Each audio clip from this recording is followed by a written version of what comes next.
It's Wednesday, March 6th. Not only are you watching on Damon Bruce Plus, but we are co-streaming today. Golden Days, baby. It is our friend Cyrus. It is a Wednesday. Time for a little Warriors Weekly. Been a pretty good week for the Warriors, Cyrus. Things are certainly pointing up. How are you, pal? I'm doing good, brother. Great to see you. Apologies again for last week. Life happens sometimes. But yeah, dude, it's crazy to me. I feel like a huge reason why the Warriors are so interesting, why they even have, a moniker for their fan base, Dub Nation, why globally. I mean, Stephen Curry is a huge reason, obviously, but why they are an entity of significant interest. The NBA is one long, never-ending narrative. It's just there's always crazy shit going on. And no, the Warriors are no exception to that, Damon. Like when you think back to just our show, Warriors Weekly, from where it started last August, September, where we're talking. I remember D'Anthony Melton, that news dropping during our live show. How much has life changed since D'Anthony Melton, brother? And this drama never stops. It's a beautiful ride when you have Stephen Curry on your side in terms of rooting interest. It's beautiful to have an owner who's vested and wants your team to win. Damon, like a week ago, I spent a good 20 to 30 minutes on my program just talking about how sad, I mean, this was during the All-Star break, how sad the Chicago Bulls franchise is, your team, and how lucky the Warriors are to not have an owner who's perfectly fine with mediocrity, with average ball. It's insane. We're blessed here, but this stuff is interesting. And thank you to the audience for coming to us and following along for what's been a very fun ride. Yeah, like and subscribe, indeed, because this is going to be a fun ride. It seems to be the rest of the way. And, I spent enough time in the Midwest, Cyrus, to pick up a few good old Midwestern sayings. And one of my favorite was always, if you don't like the weather, don't worry about it. Just wait 10 minutes. Things change quickly. And in this league, the right acquisition, the right trade, saying goodbye to the right player at the right time, it can change things quickly to the better, some of the times to the detriment. We'll get into the Dallas Mavericks and how their entire franchise right now is imploding in the opposite direction that the Warriors are now going in. And, oh, by the way, can't help but notice that Luka has made the Lakers something to be really worried about. We'll get into all that. But let's start with the star of the show, which will never be me. It will never be you. It will always be Steph Curry. And my God, Cyrus. I thought you were going to say Ikes. I thought we were going into an Ikes read. I'm sorry. No. I was going to go along with that. I'm like, Ikes, yes. It's that important. Let's get into it. The best sandwich in the Bay Area. I'll tell you what. I mean, I am not going to prevent that from happening. I'm not going to say, no. Let's get back to Steph. Let's talk about Ikes. Let's talk about that today and tomorrow are your last chances to just use promo code Carnival to get a free bag of chips. Mardi Gras is underway. Geez, we should use this as the separator in between us. We should just leave that up all show. You go ahead, sign up for the Ike's Love Rewards app. Start earning your way towards free sandwiches. I've been saying if you are in charge of ordering for the office this week, check out Ike's Catering. Every army marches on its stomach. Your army's stomach will be happy when it gets some Ike's in it. And then again, if you got to really make people happy, bring them over to the Dubliner in West Portal. That makes everybody happy. Best Guinness pull in all of San Francisco. Great guys, great bar, great atmosphere, great volume. I'm officially at It's Too Loud in Here years old in my life. That is not a Too Loud in Here bar. I hear you. I love the Dubliner, love the guys, love Ike's, love Cyrus. We love Steph Curry. I also love mutual sponsorships. So go ahead, Cyrus, tell the people what they need to know about Dr. Rosanelli. Oh no, Rosanelli! I mean, no harm in mentioning him, but Rosanelli has left us. David. Well, as a client. No, he's healthy. Great guy. Okay. Oh, good. Glad he's healthy. But if he's not a client, I was hearing that as I'm saying it. Sorry. And I went with it. You know what? I'm going to stop telling everyone who your sponsors are because clearly I am. That's okay. It's all right. Look, Rosanelli wants to come back. He can come back. But today I want to promote Visit Humboldt.com. Damon, our audience primarily is in the San Francisco Bay Area.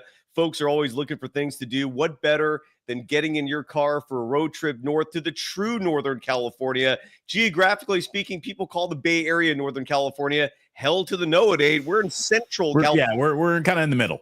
We're in the middle. The true Northern California is Humboldt, whether it's the Lost Coast, the national parks, the incredible food, the breweries, you name it. There's things to do up there, folks. Visit Humboldt.com is the website for hotels, things to do. Also, you could DM me. I'm a former resident of Humboldt. I still go up there at least once a year because I love it. I miss it. So visit Humboldt.com. Today's episode also brought to you by BetOnline, the world's most trusted betting platform. Damon, the Warriors are covering spreads left and right. They're winning people money. Go check out BetOnline.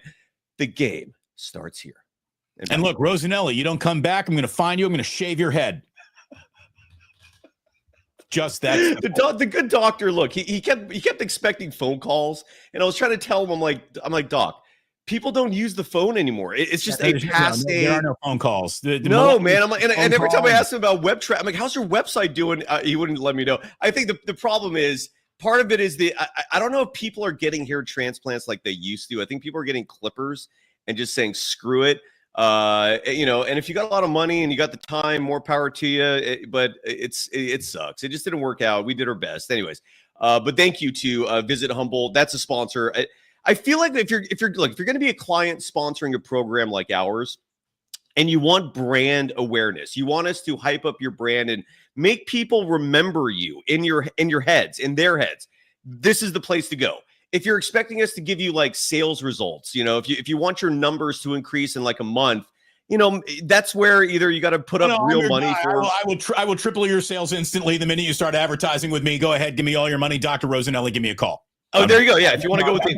I'm just kidding. Yeah, so advertising might be imaginary. Welcome to the show. Thanks to our sponsors. It just depends. Like Humboldt, for example, like talking about Visit Humboldt, it's getting in people's heads. Like maybe we should travel up there, right? Maybe. And one person telling someone at a hotel up there, yeah, I heard about this place on a program. That works, right? There you go. Look, I visit Humboldt a lot. True Blue fan. Finally did. Visit Humboldt. Ike sandwiches, Ike sandwiches, like people eat all the time every day. So chances are us talking about Ike's on a regular basis, it's going to get in your head. I want a sandwich. I want to eat. It just depends on the client. And with Dr. Rosanelli, unfortunately, it didn't work out. But I want to talk Steph Curry because let's do it. Sponsor talk was enlightening the audience and entertaining them and captivating. Lost half the audience. Thank you. Here we go with Steph Curry, who is now 13-1 all time at Madison Square Garden. 13-1 all time. This dates back to his Davidson days. He's 13-1 all time against the Knicks and the West Virginia Mountaineers, believe it or not.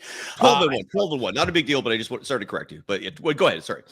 I just like to be accurate. I don't want people to think like, oh, they're just saying. We're in the business of sports, so those exact numbers are important. I don't mean to correct you. I feel like I'm being a prick doing that. 13-1 all time. Is that what you're seeing in front of you? Because I saw 12-1. 12-1 as an NBA player. 13-1 lifetime. He won with Davidson and beat the West Virginia Mountaineers. He scored 12 of the last 14 points back in 2008 and hit the go-ahead jumper with 39 seconds left to play. Suck it, Bob Huggins. Who I'm Suck at me, coach, for being wrong. Of the Niners. No, well, you're NBA right. I'm talking Steph Curry's life. He is now lifetime 13-1, 13 career NBA games at the Garden. He's 12-1 against the Knicks. And what is crazy is Madison Square Garden is Steph Curry's playground. Too bad he only goes to the playground like once a year, not even throughout his career. Nobody puts on a better show there. His 54-point performance back in 2014 was one loss. Crazy. That's the crazy thing. That's the one game he actually lost. But I'll also tell you that was Led Zeppelin playing Song Remains the Same at Madison Square Garden. That was the moment where he went from a band that was liked in Northern California to everyone ran out and bought the album. Steph Curry in 2014 on that 54-point performance at Madison Square Garden became a superstar. More than just a local great warrior, an all-star for us, he became a bona fide NBA superstar and entered the conversation in that moment and has never left it since. This guy, like all the great ones, Cyrus, like all the great ones. When the stage is the biggest, when the audience is leaning in the hardest, with the most star power and the brightest spotlight, Steph Curry answers the bell every time. Every freaking time. It's why he's so good. It's why he's beloved. It's why he's one of the all-timers. And last night was not one of his all-time games, but he was really, really good.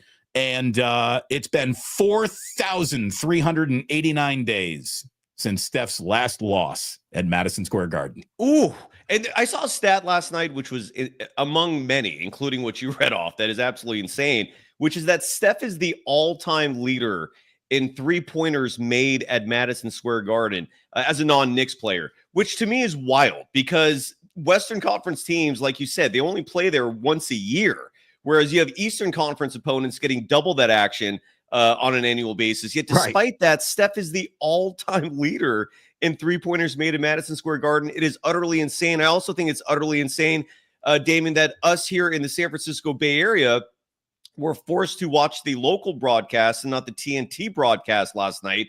I'm always going to express a gripe over this, because we're paying subscribers, paying customers for this service. We should have options. We should have the freedom to choose which broadcast we want to watch. But we were deprived last night, if you're in the Bay Area, of Shaquille O'Neal, for example, giving the utmost praise to Stephen Curry. Shaq was during the halftime broadcast, which again we couldn't see, and they brought it up again in the postgame show after all the action was over, that where Shaquille is starting to make the argument that Steph should be in the discussion for the GOAT conversations. And he's not saying that Steph is the GOAT. He's not saying that we should be, that he's fighting for Steph to be considered the all-time great. But what he is saying is when we're having these debates, it's disingenuous to Steph to not include him in the conversation. And the fact that you have profound media members like that, and not to mention a former great himself, and Shaquille O'Neal, a player that has admitted that in top 10 rankings, Steph may have bumped him out. He bumped him out on my list. And despite that, still expressing this level of praise for Steph, acknowledging the greatness of this player that we're blessed to have in the San Francisco Bay Area. It's awesome to see, man. I do wish we could have watched Shaq say it himself locally. Greg Anthony, who's the color commentator for the Warriors-Knicks game that we couldn't watch, was effusing similar praise. Yeah, man, the national media is starting to appreciate, I think, just how good Steph is. I wish we were able to see some of that last night. I understand why you'd want to see that. To me, I don't need anybody to tell me what I've known for years. They're like, oh, you're going to tell me that I've been right about this, that this is one of the single greatest all-time athletes, any sport of my lifetime. He is one of the all-timers across the board. Yeah. Just all sports. Steph Curry is not only a champion, not only a Boy Scout, not only a leader, not only box office, not only a good guy and all that stuff, husband, father, everything. He is maybe the single biggest evolutionary step that any athlete has allowed their sport to take in my lifetime. Yeah. He has changed the way the game is played globally, locally, at every single level of the game. My kid, who is way too small, 5 years old, to even get the ball to the rim to attempt a layup, when we walked out on a basketball court, he stepped right behind that three-point line because Dad watches Steph Curry, and we talk about Steph Curry all the time, and he wanted to shoot Steph Curry's shot. This guy is one of the true kings of this sport that has ever played. Yes. There is no doubt about it. And for just a second, I want to dip into an alternative reality. All right. I know you're all about altered state of mind, Cyrus. Oh, once upon a time, literally. But I'll gladly go along for this metaphorical ride. Let's do it. So we'll forever have the incompetence of the David Kahn era. Yes. Thank for Steph Curry. The Minnesota Timberwolves had 2 bites at the Steph Curry apple. They didn't take either. The New York Knicks were the next team picking behind the Warriors.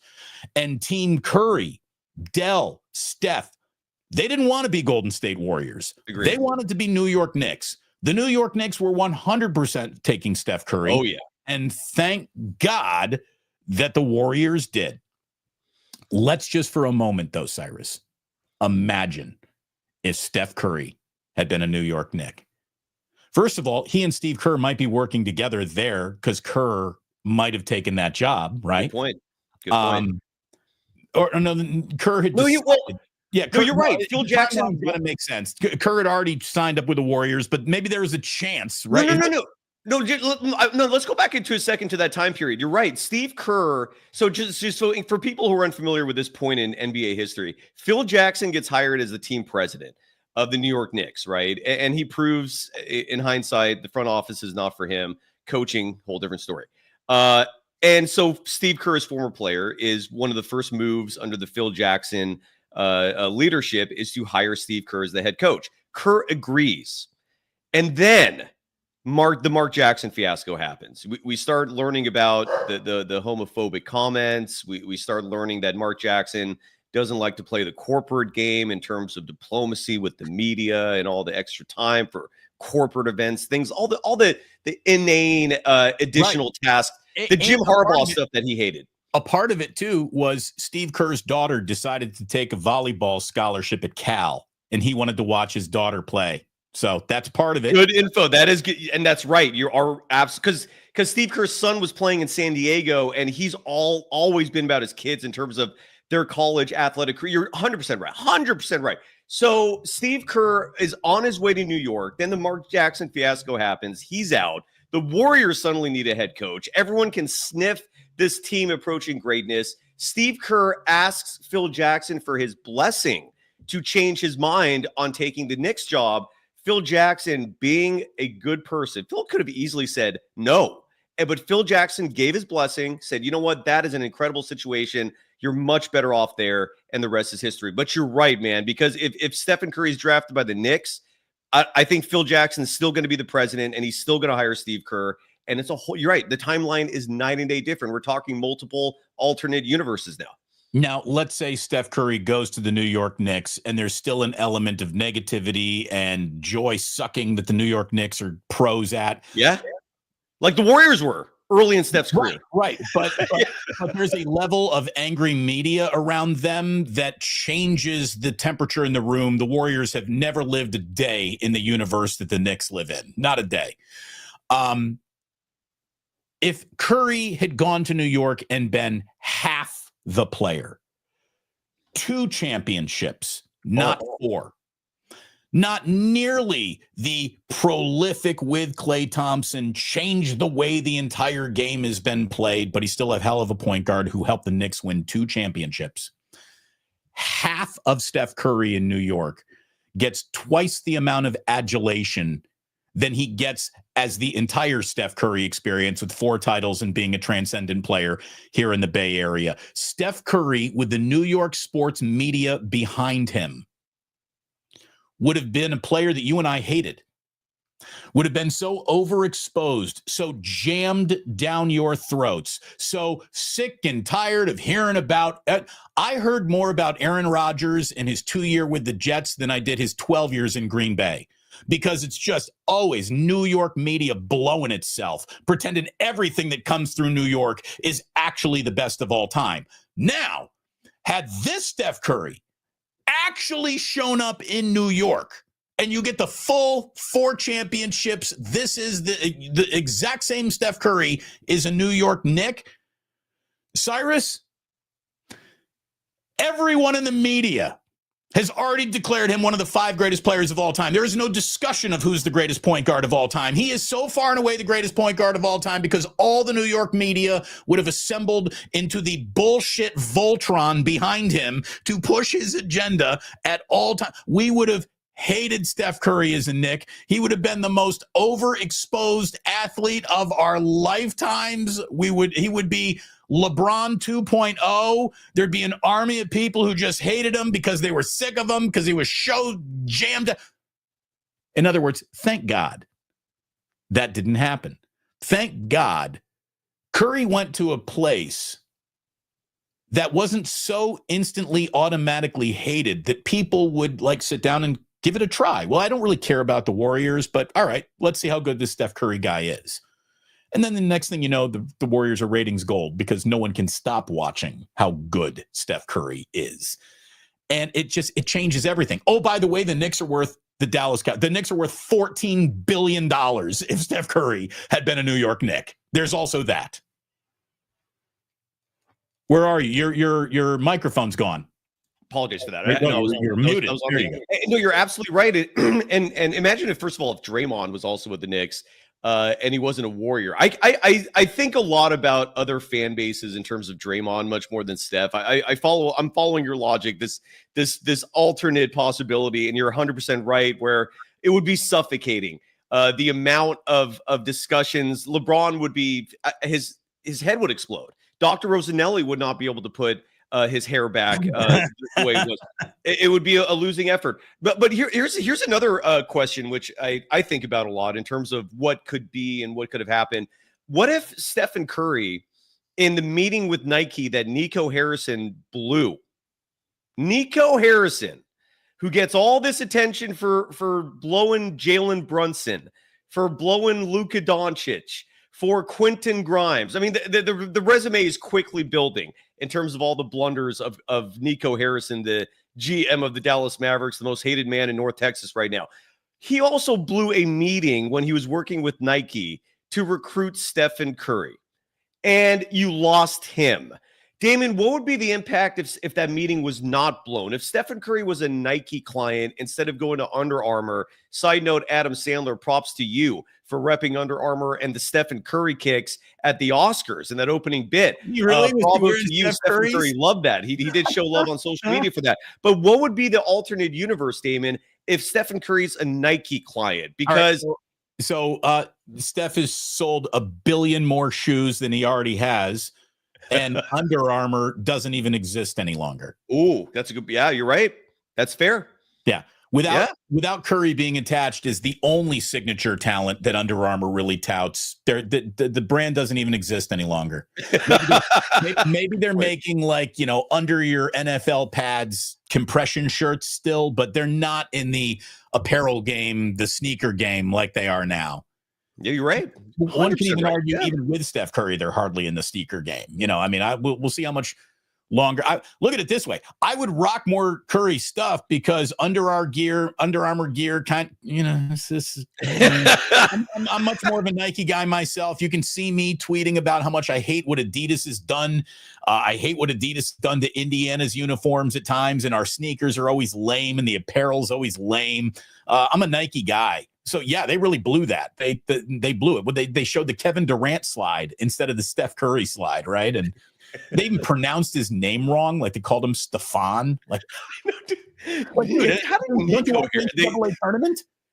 What, Damon, let me ask you, honest question, man, because I'm curious to know. I'm very curious to get your perspective on this. If you're Nico Harrison, let's say you're in a position like his where you have an owner. I still don't blame him for the Luka thing. I think that's an ownership thing. I could be wrong, but my guess is, and there's some reports indicating that this was an ownership decision, and Nico went along with it. But I ask you this: if you, Damon, are in the position of Nico Harrison, where you're the GM of the Mavericks, and you have a psychotic ownership saying, "We want Luka out. We're not going to pay him. He's his work ethic repulses me. I want him gone."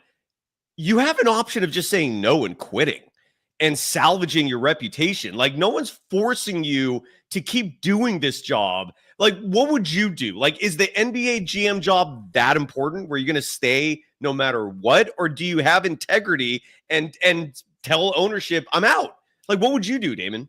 Well, so it's, these jobs are not just about the paycheck, because there's an amount of public profile and attention that get attached to them. So, it's great money. It's definitely hard to walk away from money. Oh, yeah. But I also cannot have the single most inexplicable transaction of the last 50 years in sports attached to my name. Yeah, and it is.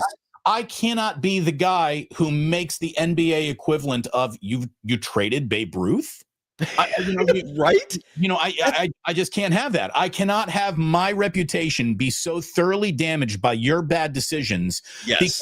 Because someday you're going to fire me no matter what. There is no, and then I was the Dallas Mavericks general manager forever. I would walk in there and I'd be like, if you're not giving me a lifetime contract, I'm resigning. Great point. 100%. If you want to pay me to be the bearer of bad news, okay. But I need a lifetime contract. I need never have to worry about where my next paycheck is coming from ever again, level money. So if you want me to sell out that hard, I need a raise right now. But actually, I don't want to sell out that hard. This is fucking ridiculous on its face value. Anthony Davis could have showed up with LeBron. It's a bad trade. You don't move a 25-year-old. So I'm resigning. I'm resigning from that moment. I'd like to think I got the stones to do it. I've never not bet on myself throughout the entirety of my career. I think I'm walking away. There's no chance. There's no chance. Because David Kahn, who you mentioned at the beginning of the show, and side note, if you're an old school reader, I feel like no one reads anymore, but Bill Simmons' old columns were hilarious. And he made that infamous, the Captain Kirk, Kahn! And, you know, he evoked that with the Minnesota Timberwolves GM, and it became infamous. It became part of lore. But David Kahn is never getting a job again. Like, I don't know what David Kahn is doing. So you can be either him where you're incompetent, making these horrible decisions, or you could be someone like Nico Harrison, who's just, you know, hanging on to the owner's tie lapel and going for the ride. If I'm Nico, I'm quitting, man. I'm holding on to my integrity and preserving my good name. I think that's crazy to me, but that's Nico Harrison for you. You know, by the way, Banana says, Damon, you're showing your age with your Voltron comment. Dude, I'm showing my age just by appearing on the screen. Look at this. Look at this. Oh, this didn't say he was old. You needed a Voltron reference. Dude, my hairline used to be here, so I hear you, man. It's like nice knowing you, man. You're running away from me. I will say this. You are graying fantastically. You're going gray. You're going gray in the right spots. Like you're. It's coming. It's gonna, dude. I don't know what I'm gonna do when it's. You're eventually gonna get a full takeover, but in the meantime, you're doing a nice job with your graying. That means the world, especially coming from you, brother. Like a compliment from you, I will take to heart. Thank you so much. Doing a pretty good job with his graying, if you don't mind me saying. Draymond Green.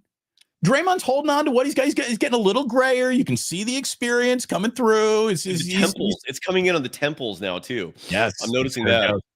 He's too young for that, dude. You know what? I see the grays in Draymond's beard and now the hair coming out, and I see someone who really cares about his job, because I feel like that beard, that's only coming if you're really giving a shit in this world about what you do. Draymond genuinely cares about winning. Did you see the video last night from his 35th birthday party that Stephen Curry recorded? He had a birthday cake, which was a Warriors themed cake and everything, but his birthday wish was a 5th championship. Dude cares, man. He doesn't care about the grays. He doesn't care about the battle scars. I just love that he's all about winning, man. That's a good mentality to have if you're in competitive sports, in my opinion. Yeah, I mean, you need a guy like Draymond on your team. And sometimes a guy like Draymond on your team is going to let you down a little bit, but every team needs that guy might be crazy junkyard dog. Big time. If you want to win chips, yes. Yeah, then that's who he is. And I'll tell you, in sort of a lesser considering the crazy, that's sort of who Jimmy Butler is too. These are just dudes that when you walk down a dark alley, you want them behind you. That's who they are. Draymond Green. I like that. If he's behind you, you have more confidence walking down that dark alley. Jimmy Butler, the same way. Dare I fucking say Guy Santos? We'll get to that in a second. We'll get to Guy in a second. I love Guy, dude. He's beautiful surprise this year. Cyrus, I thought that Warriors win at Madison Square Garden last night over the Knicks is a contender for their best win of the year. You put it in the circumstances of, all right, now you're trying to show us who you really are. That might be the best win of the year. Curry had 28 points, 9 assists. Podziemski, 19 points, his usual handful of assists and rebounds, only 1 turnover from Podziemski. Jimmy Butler wasn't even affecting the scoreboard very much, but boy, he was affecting that game. He's one of those guys who can do a lot without a gaudy box score. Jimmy Butler, much like Draymond Green, he's sort of a litmus test for, do you know the sport of basketball? Can you watch this guy? Can you watch this guy have a triple single and still walk away understanding what he just did to affect the outcome of that game. Jimmy Butler is one of those guys. No wonder why the Warriors love him. And let me just say, I hope he can keep it up. Moses Moody was plus 23 last night, and he made Jalen Brunson have to work harder for anything he's found on a basketball court than just about anybody's made Jalen Brunson work all year. Moses Moody was a huge part of that win last night. He is awesome when he decides to lock somebody down defensively. He's better than Gary Payton III. He needs all those minutes. Agreed. And Mama Moody needs her jersey. In case you're unfamiliar with that story, Moses Moody's mom is on Twitter, and apparently the Warriors store has still, on this date, March 5th, is that the date today? 2025, has not produced a Moses Moody custom jersey yet, where shoppers can go and buy a Moses Moody jersey. Mama Moody wants her Moses jersey. Please make that for her. But yes, Damon, I'm totally with you. I love Moses Moody. His defense last night was spectacular. That 7'1", 7'2" wingspan, whatever it is, it's on display defensively.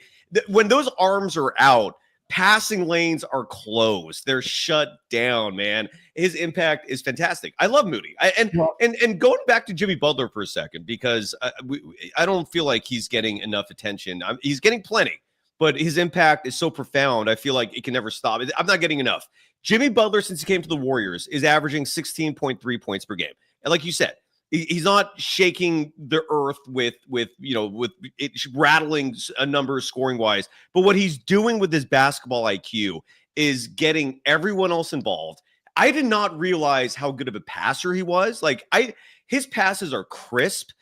I guarantee Steve Kerr, if he gets turned on by someone executing his read and react offense perfectly, that dude's bopping a chubby right now, because Jimmy Butler, his passing is perfect. It gets right where it needs to go. Buddy Hield looks competent since Jimmy Butler got here. Side note, Buddy Hield, the little secret elixir for getting him going might have finally been unleashed. And it wouldn't surprise me if Jimmy Butler is the one who unlocked that, where what I'm seeing, and I think other people are seeing this as well with Buddy, is you force him to simplify things when that three-point shot is not going in, meaning force him to take simple layups. Try to get him to go to the line by attacking, because when he sees the ball go inside that cylinder, something clicks for Buddy, where the deeper shots suddenly look more comfortable. And Jimmy Butler is imposing that edict onto Buddy Hield. So everything Jimmy Butler is doing is phenomenal. And since he's gotten here, I have the numbers for the last 11 games since Butler arrived. I think it's 11, right? If I'm not mistaken, it might be 12, but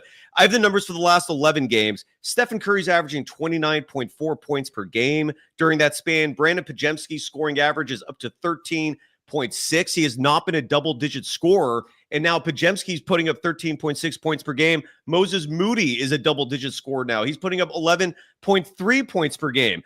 Buddy Hield is a 34.7% three-point shooter since Jimmy Butler arrived. Everything's suddenly a million times better. Things make sense. And Damon, I'm curious to know what your thoughts are on this question. Are the Warriors now a contender to you, sir? Thoughts? Yeah. I think they are. I do. I think that they are a contender for an NBA championship. I don't know. A contender as a team that can push a team that we easily identify as a contender into a game 6, a game 7, maybe. So as I look at how it's all playing out here, if you want to beat Oklahoma City, if you want to beat Denver, if you're going to want to beat the Lakers, because that's the team you're playing in the playoffs, there's going to be no more nuanced game out of Jimmy Butler. Jimmy's going to have to show up with 25 that night too. And Buddy Hield's going to have to get his 18, which is an automatic trigger of a win for the Warriors or whatever. Hield last night was pretty good. And you're right. When you're having trouble hitting the three, do something other than just trying to hit another three. Get to the line. The free throw line unlocks so much potential, and it feels like guys are starting to figure that out now that Jimmy Butler has shown them the way, right? Here's what I really like. The night that Steph had his season high 56, Jimmy Butler only had 5. Jimmy right. makes the night so much easier for Steph. And this was before last night's game at the Garden. Colin Cowherd pulled out a stat that I thought, well, that explains a lot. It certainly does. I don't know who researched this for Colin, but somebody on his in his production team came up with this. And side note, by the way, Colin Cowherd, bravo for escaping the Joy Taylor fiasco. You came out of that nicely. Continue on. Oh yeah. Did they let her go officially? She's been hard to find lately. I don't know. I do remember Colin Cowherd somehow escaped from that unscathed. So kudos to Cowherd. He never tried to get in, and he never tried to get in that. Which is a good dude. Which is who knew they exist. Right. Well, again, you're married. I'm going to assume you're not trying to fuck every chick at the office. I guess that's an assumption we shouldn't be making anymore because guys still do that. And anyways, I think that the Fox VP or president who was indicted in that whole thing, he was married as well, I believe, and was Joy. But Colin Cowherd. And behind the scenes, you and I have very close friends who have worked for him as a producer. I've always heard good things about Colin. Folks know me, and the audience know me. I'm honest. I am genuine. I try to be, at least. I try to be authentic, and I'll tell you this about Colin Cowherd. I've never heard a bad thing about him. So kudos to you. And Damon, continue on. I apologize for interrupting your. Oh, okay. You're right. If you see a good guy, point him out, I guess. Steph Curry is averaging one more shot per game since Jimmy Butler showed up, but 7 more points per game. Oh, bravo. So that right there is screaming, I'm helping this guy's workload. I'm helping this guy play more efficient basketball, either by pulling guys away from him, taking advantage of the gravity that he gets to now enjoy. And, it's a more efficient Steph Curry. And then beyond that, what Jimmy's done for the team overall, there were 3. You guys suck at this stats for the Warriors. And it was always turnover differential, assists, and free throw percentage. Since Jimmy Butler has joined the team, they're first in turnover differential, they're first in assists, and they're first in NBA free throw percentage. So Jimmy has literally helped them stop killing themselves in their 3 worst departments where they would send themselves into the loss column as much as the opponent would. Jimmy has helped clean up the we step on our own dicks Golden State Warriors. No, and when it comes to the scoring, I do believe strongly that with Jimmy Butler, that's going to go up. Part of this is he's a very new player on this team, and he's trying to fit in. I don't think he wants to impose his will on his own teammates. On the opposition, yes, but I think he wants to enshrine himself slowly, professionally. Like he wants to make this a gradual easement into things. And so he's getting his teammates involved. He's ingratiating himself, I think, in the right way, where he's not trying to take over games himself because he doesn't need to. He's aware that Stephen Curry's on his team, and all he has to do is facilitate. It's beautiful, brother. By the way, speaking of Jimmy Butler, Mitchell and Ness in the chat, I did see his comment, and we haven't touched on this on Golden Days. It's worth just bringing up if for no other reason, for levity purposes. Did you see the story of Jimmy Butler getting sued by his landlord in Miami? For reported damages and unpaid rent? I thought the story was fascinating because we learned that Jimmy Butler was spending, I think, like $130,000 a month on rent. $130,000 a month on rent. That is the life of an NBA player. But yeah, you have a landlord trying to milk him for unpaid damages. Did you see that? I thought it was kind of funny. I didn't really see that. $130,000 a month in rent means you need a better business manager in your life. Could be that too. That is absurd. It is. That means I got a lot of money. So obviously you got a pile of money that you don't think is ever going to go away. Believe me, all piles of money eventually go away. Make better choices. Yes, Jimmy, please. Remember Brewster's Millions, that Richard Pryor movie where I love that movie. Of course. What was the amount he had to spend in like a certain time period? And remember, he couldn't do it. Like every time he had to spend what, 10 million to win 100 million. Yeah, and now I feel like nowadays that would be the easiest thing ever. You couldn't make that movie today. Like you could blow your money in a second. Totally, I go to Vegas, order 3 Ace of Spades and a couple of Voss waters. We're down $1 million right there. Voss, fucking Voss. It's water, right? Why is this 18-ounce thing of water $28? Why? Why? Because you're bringing it to me with your big fake titties and a fucking. What do you got a you got a strobe light in your hands? Oh my God. Get out of here. Anyway, again, don't pay those bottle fees in Vegas, everybody. Don't stop doing it. Anyway, look, do people still drink PG water? What a scam that is, man. Forcing people to pay the money for water. Like, Damon, you're old enough to remember, like me, when water was not a thing we paid for outside of, like, the monthly bill for utilities. Like, but no one paid for water. Dude, I'm dead serious. I really mean this, Cyrus. There's a point of me where I am out on the ridiculous price point, and I could be a trillionaire. I'm not paying $27 for a bottle of Voss water. I'm just not doing it. The same way I could be how rich. There's no level of I'm Jimmy Butler rich where I'd be comfortable dropping $130,000 a month in rent check. Also, arguments with landlords. I mean, Tim Lincecum tore up his own apartment, so I don't know what the hell happened there. I wasn't there. I don't know. I don't care. Exactly. But, and we're talking about landlords who are charging $130,000 a month in rent. I think they're going to be okay in all this. It's just rich people fighting rich people. For me, I just sit back and enjoy it. I don't take it seriously, but he apparently had a luxury home where his rent was $130,000 a month. Originally was $65,000 a month, but he violated some clause apparently. And oh boy, rich people problems. Yeah, rich people problems. Yeah, no, I'm good. I could be a billionaire at a club, and I'd be trying to sneak in a Capri Sun in my pants. Like I'm not paying $27 for a bottle of water. I'd rather be thirsty. I'd rather go to bed wanting water than pay $28 for a bottle of water. Anyway, I'm all about Kramer trying to sneak coffee into a movie theater. Sign me up. Totally. And make me money spilling the coffee. Called Jackie Childs. Would you put the bomb on it? You can't put the bomb on it. You put the bomb on it. You can't show the evidence. I didn't tell you to put any bomb on it. Oh, Jackie Childs, Seinfeld, bravo, still going strong. All right. So look, if you are the New York Knicks, the very first thing you're saying is, well, congratulations on your win, but it really doesn't count because Karl Anthony Towns wasn't out there. And look, they wouldn't be wrong. The Warriors still don't have all right, that was a really impressive win over a totally healthy winning outfit that had everyone available tonight. There's always been a little element of creating doubt in any Warrior win since the Jimmy Butler acquisition. But I'm just using my own eyes. Were the Knicks missing 13 rebounds with Karl Anthony Towns out? Yeah, they were. Or were they missing a matchup nightmare that gives everybody headaches? Sure, they were.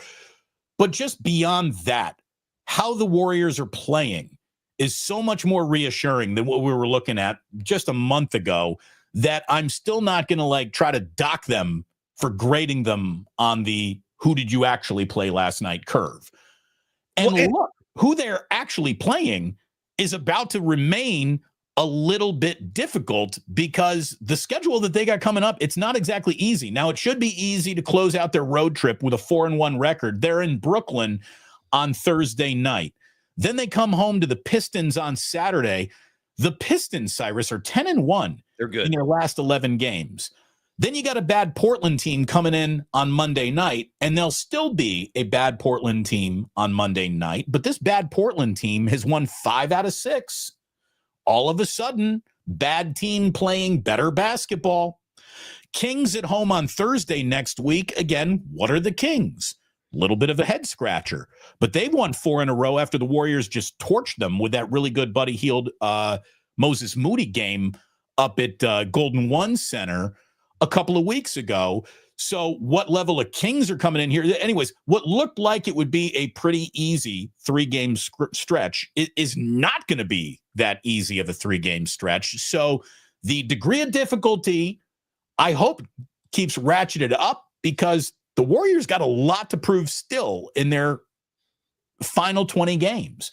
The good news, the really good news, though, Cyrus, is as they were winning at MSG, you had the Rockets losing.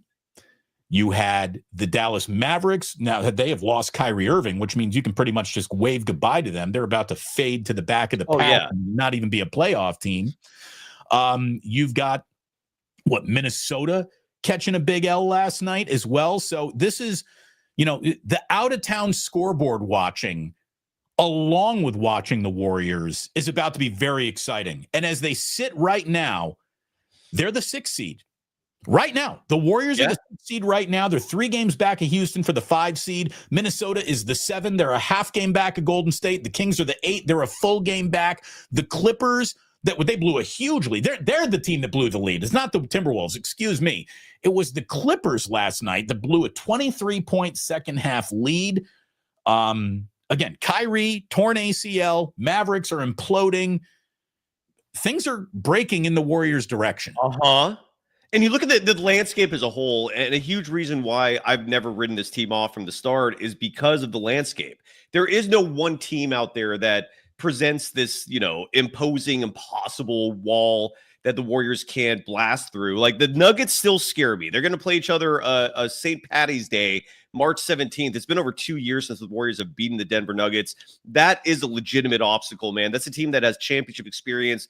I don't have to get into Nikola Jokic and his greatness. That game scares me a little bit. But looking back to going back to the recent schedule, the upcoming games that you brought up, Brooklyn, in case people forgot, beat the Warriors earlier this season. Whole different night and day Warriors team. And that game was a huge reason why the team even made the move for Dennis Schroeder. Going back to the theme at the beginning where I talked about the storyline, the narrative that is Warriors basketball. This is a ride that does not stop. Yes, Dennis Schroeder was on this team once upon a time. And the Dennis Schroeder-led Nets beat the Warriors. So I imagine the Warriors will have some memory of that and looking to beat the shit out of them tomorrow night in Brooklyn. Side note, for the first time in a long time, I'm actually going to give the NBA schedule makers a little tip of the metaphorical cap because I'm sure they're loving life having a day off in New York City. Especially with Draymond's birthday last night, the Warriors are going, okay, thank you for at least giving us this one. Still not stoked about the league-leading back-to-backs, which no one brings up. I don't know why. Massive competitive disadvantage to the Warriors, but they did get a day off in New York City. Bravo to them. With that said, the Brooklyn Nets tomorrow, very winnable game, even with Cam Thomas back. The Detroit Pistons, you brought up, very good team. Lately, particularly. The Warriors beat them earlier this season. It wasn't that difficult. And who knows? Anything could happen in these games, but the Warriors should take care of business against a Pistons team that, yes, is red hot, but also beating mostly Eastern Conference teams. So I always take that with a grain of salt. Portland, you're right, has gotten a lot better. Scoot Henderson is finally starting to live up to the number 2 pick hype. But the Warriors, in case people forgot at the beginning of the season, and the beginning of the season was a whole different story, with one exception. The Warriors at the beginning of the year looked like contenders. The Warriors now look like contenders again. And what contenders do, Damon, is blow teams out that you're supposed to blow out. When the Warriors and Blazers played each other the first night of the season, Golden State beat Portland 140-104, in case people forgot about that. And even though Portland's a much better team now, none of these opponents put fear in my eyes. I don't think they should put fear in the Warriors' eyes either. Sacramento, the Warriors played them on February 21st and beat them 132-108. I think they're going to take care of business and shut down little brother again. They're going to shut that annoying beam off for the night again. I'm feeling great about this team, man. I don't think those games are going to be as bad as what a lot of other Western Conference teams have to deal with in the month of March. Like, you're going to be seeing teams like the Clippers, all these teams you mentioned, the Timberwolves,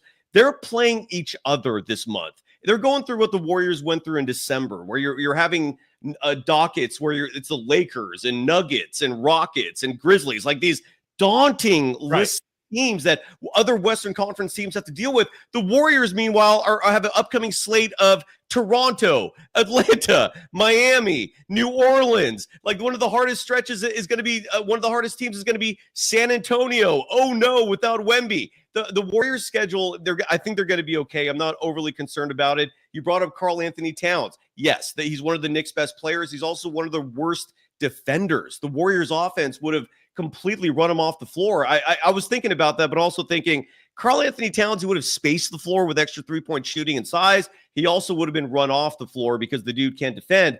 And this leads to my last point. Thank you for putting up with my long rant here. Jonathan Kuminga has not been playing. Some people are skeptical.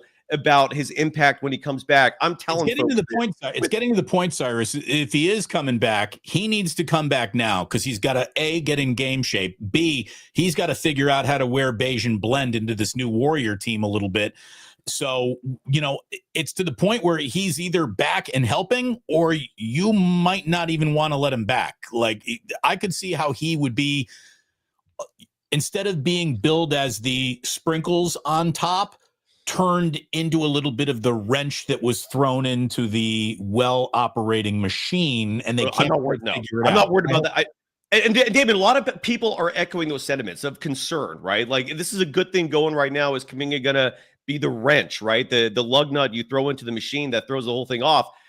I'm of the complete opposite spectrum of that discussion, where you see what Jimmy Butler is doing for his teammates, and him and Kuminga are working out together. They're growing close. Their chemistry is building. I'm telling folks this, and I believe this with the utmost conviction. I'm confident in saying this, that when Kuminga comes back, and it could be any day now, he's missed, I think, 28 or 29 games in a row. All we're waiting on right now is Rick Celebrini to give the green light, and it could be tomorrow. It could be Saturday. It's going to be any day.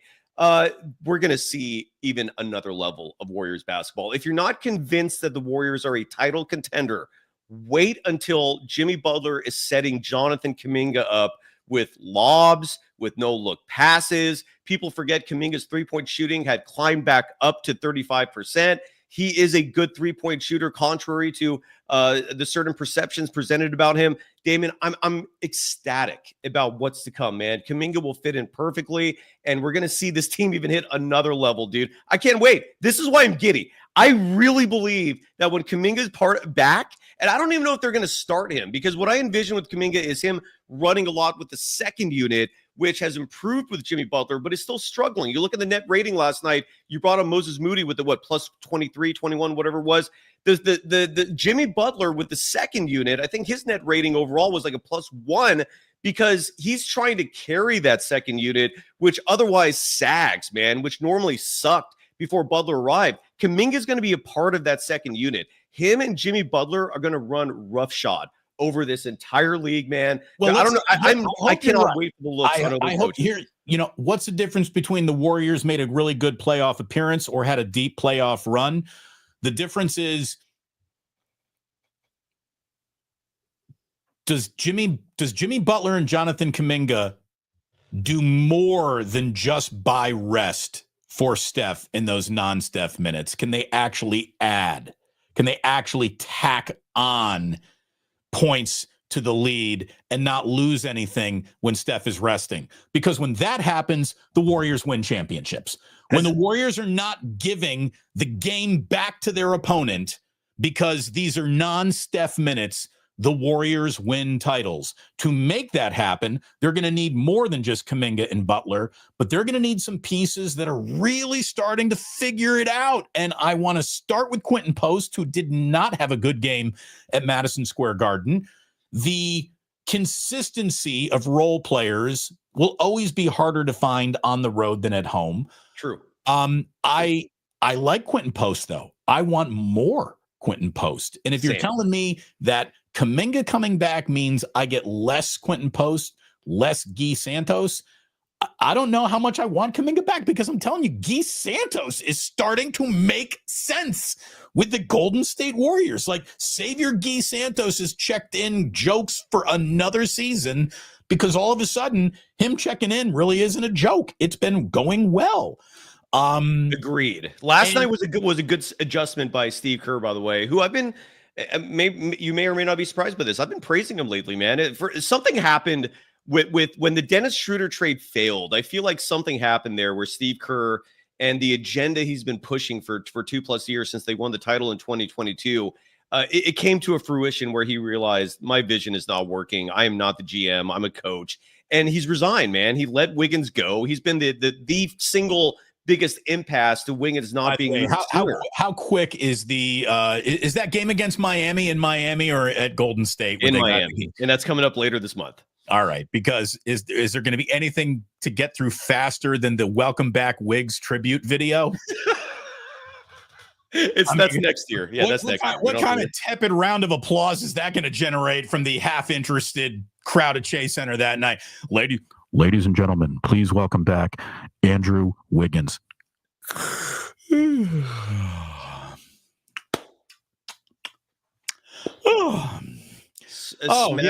Welcome back, Andrew. We miss you so much. I'm so glad he's gone. Some people miss him. I'm never going to understand that. They're lying. They're lying because they've publicly positioned themselves as pro Wiggins. So now they still have to pretend that they're pro Wiggins, even though nobody misses him. The Heat aren't even happy that he's there. And if you want to know, here's the thing. Not only did the Warriors add the dog that is Jimmy Butler, they subtracted the basketball pussy that is Andrew Wiggins. And I do think that matters. I do think. Did you hear Stackhouse's comments? Did you read those comments from Stackhouse? Basically, for those who haven't read it, Jerry Stackhouse said, Damon's right. He's a basketball pussy. I'm loosely interpreting what he said, but that's exactly what he said. You summarized it nicely. I don't think there's more. Hold on. Brian Knox says it's March 25th in Miami. That's my birthday. For my 50th birthday, I get Warriors versus Wiggs. Oh, my God. I might have to fly to Miami and happy birthday. Just say, I miss you, Andrew. If you have the means to go to Miami and spend a week on Miami Beach, I recommend it. It's a beautiful spot. The entire scene is lined with supermodels and amazing weather, and the sand is soft, and it's a beautiful scene. You got to have the means, but it's a beautiful scene. Very expensive. It's the most expensive cocktail in America. It really is. It is. Anywhere in Miami Beach. Do you think that bottle of Voss is going $28? Wait until you pick up a Maker's Mark Manhattan for $38. It's like you're Damon, I was having some fun last night talking about about Klay Thompson and the life he left here in the San Francisco Bay Area for the new life in Dallas, and my chat had included sentiments and concern for Rocco, the poor puppy. And I try to tell people, look, Klay Thompson undoubtedly is miserable in his new situation, but he also has tens, maybe hundreds of millions of dollars. Right. He's got the air conditioning blasted. Klay has reached the grin and bear it portion of his career. I like the grin and bear. Oh, I hope Rocco's doing okay. Hold on. Wait a minute. Oberyn. Damon is delusional if he thinks Dub Nation doesn't miss Wiggs. I'm telling you, man, some people, yeah. You haven't thought of him since they traded him. Don't lie. You're lying. You are lying. You're lying. No one misses Andrew Wiggins, especially the Golden State Warriors. Some people, I can see how you would miss Andrew Wiggins if you were renting him his apartment that he now no longer rents from you. That person should miss Andrew Wiggins. And you've got a security deposit that I'm totally with you on that. I really miss the guy who sort of labored jogging in between 3-point lines for the most part, even though he was the best athlete on the court every minute he was on the court. How many times did he jump? Well, tonight it was 4. He jumped 4 times. How many times did he dunk? Oh, he didn't tonight. He didn't want to play that hard. I'm sorry. Andrew Wiggins there's a reason why everyone's been going, no big whoop since he was at Kansas. Charmin, dude. Charmin. Kobe Bryant evoked the toilet paper metaphor, I think, perfectly for certain players, and that applies to Andrew Wiggins. Look, like in the chat, for example, you have Spencer is more of a dog than Andrew Wiggins. Well, Pat Spencer is more of an on-court, I ain't fucking around, I'm trying as hard as I can player than Andrew Wiggins. By the way, Pat Spencer converted to a full-time contract. Congratulations, Pat Spencer. Not going to professional lacrosse paid off after all. Big time. Him and his brother, they're great athletes. Like huge Oski Bear in the chat says, like, for example, I'm not a Wiggins defender. Glad to see him go. But without Wiggins, the Warriors don't have that 4th title. True. Right. That is, you're correct. But, and here's my pushback to that, which is, where was this empathy for Harrison Barnes when he left? Did Kevin Durant make you forget him fast? I missed Harrison Barnes more then I miss Andrew Wiggins. Warriors don't win the 2015 title without Barnes either. I just don't understand why this emotional connection existed with Wiggins, a guy who was absent for huge chunks of 2+ years. Yeah. But Harrison Barnes, you were like, whatever. I didn't get that part of it. I miss Harrison Barnes more. That's just me. Andrew Wiggins did have a big NBA Finals, but I think it happened more by happenstance than him choosing it. I said that's the week where the basketball universe chose Andrew Wiggins. It's not the week that Andrew Wiggins chose to play harder or better. I just think it all magically happened, and to the Warriors' benefit, that's great. I mean, it's great that it happened, but at no point in time when the bell rang for Andrew Wiggins did he ever answer it. No. But for the NBA. By the way, if you are going to answer but one bell in your basketball career, let it be a bell that rings in the NBA Finals, because they'll say nice things about you. Had Andrew Wiggins not played great, had the Celtics won that, no one would be missing Andrew Wiggins at all. Nobody. Nobody. No one ever bought a ticket to watch him play. Nobody ever left Chase Center going, man, that Andrew Wiggins, did you see that tonight? Not once. Not once. More talent than everybody on the court added together. Didn't really want to play hard tonight. That's Andrew I thought Wiggins. It was interesting, too, going back to that Stackhouse comment, that in the year 2025, he was evoking 2022. He literally said in that quote, we kept waiting for 2022 Wiggins to show up. And that goes back again to why I think there's been a massive change in the philosophical approach of this coaching staff, where Steve Kerr has acquiesced. He's backed off this idea that the 2022 Warriors were a team that was sustainable in terms of maintaining a dynasty. It was a great run that season, but Bob Myers had the vision that Steve Kerr did not, and it led to Myers moving on, which was in 2023, instead of trying to keep this iteration going with Ty Jerome, who now is playing good, but until now was not playing good, Anthony Lamb, like Kerr thought those guys were better than trying to develop Moody and Kuminga to transition this thing and keep it going. And Steve Kerr did not agree with that, and it led to this 2+ year experiment, which failed miserably. And the point is, stuck in the gray area. I just love what we see now. But Jimmy Butler, it's this whole thing is beautiful, and I do believe strongly, folks. Take it for what it's worth, man. I have not led my audience astray, and I will not lead you astray again in saying this. When Jonathan Kuminga comes back, this Warriors team is going to look like the contender that I see, man. We're talking a 5th Larry O'Brien. I really mean it. I'm not guaranteeing a thing. I need to see the Warriors play the Nuggets. I'm very curious to see the Warriors play the Lakers. They have a match in early April, but this Warriors team has the look of a legitimate contender. Stephen Curry is playing like a madman again. And it's not just because of Jimmy Butler helping. What people forget is Jimmy Butler's arrival also gave Steph and Draymond a boost of energy, meaning a motivation, an ambition that was not there before this season because it wasn't necessary. Like, what is the point of giving it your all if you know you're just the 500 team? But when Jimmy Butler arrived, Steph and Dre were like, holy shit, we might be back in this. And you're seeing that 5th gear kick in, whereas those two were driving in 4th gear for a long time. And they're all in, man. I'm telling you, Damon, each week, especially by next week's show, next Wednesday's Warriors Weekly, we should finally be seeing Jonathan Kuminga playing again.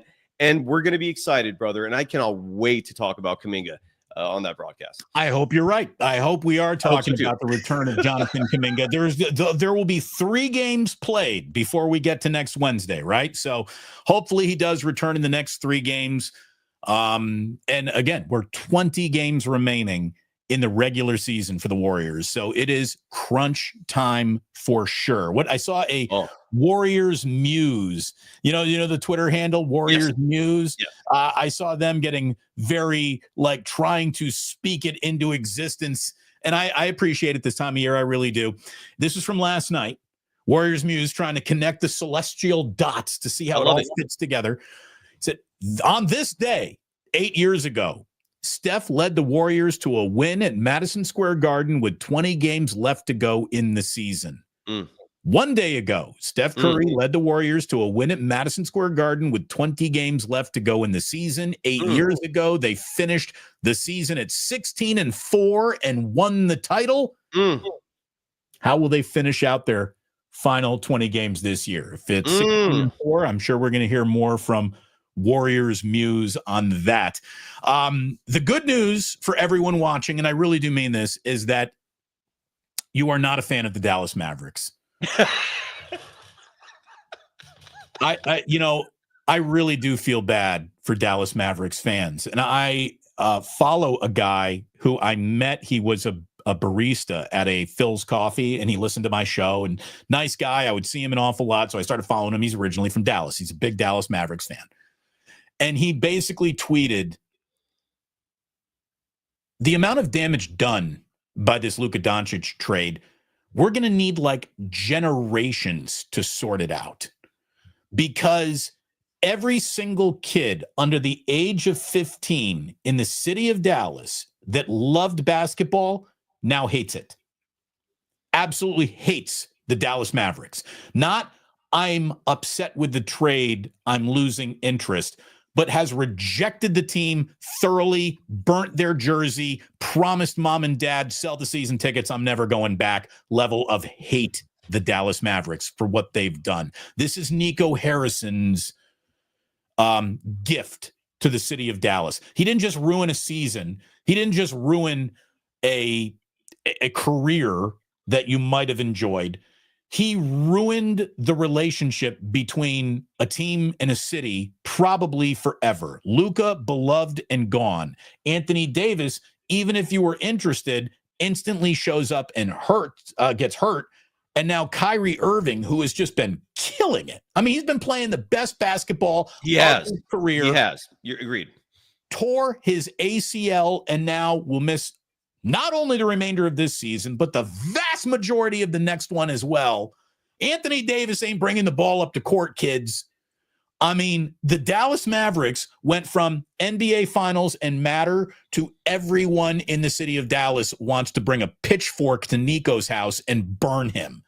It's that bad. And I really do mean it. Nico Harrison should be made so uncomfortable that he has to leave the state of Texas. That's how bad this was. He should be ostracized. And this is the reason why you should have resigned, Nico, because even if it wasn't your call, it's still your fault. It falls on you. And you cannot have the worst, dumbest, most destructive trade in an NBA franchise history and just be here comfortably smiling anymore. That can't happen. All hope has been abandoned in Dallas. Only anger remains. Anger and Klay Thompson. Ouch. You know, if Dallas Mavericks fans weren't also Dallas Cowboys fans, I'd almost feel sorry for them. Almost. I'm almost there, but it's Dallas, so they can go F themselves. With all that said, but I even with them being Dallas fans, I feel for them.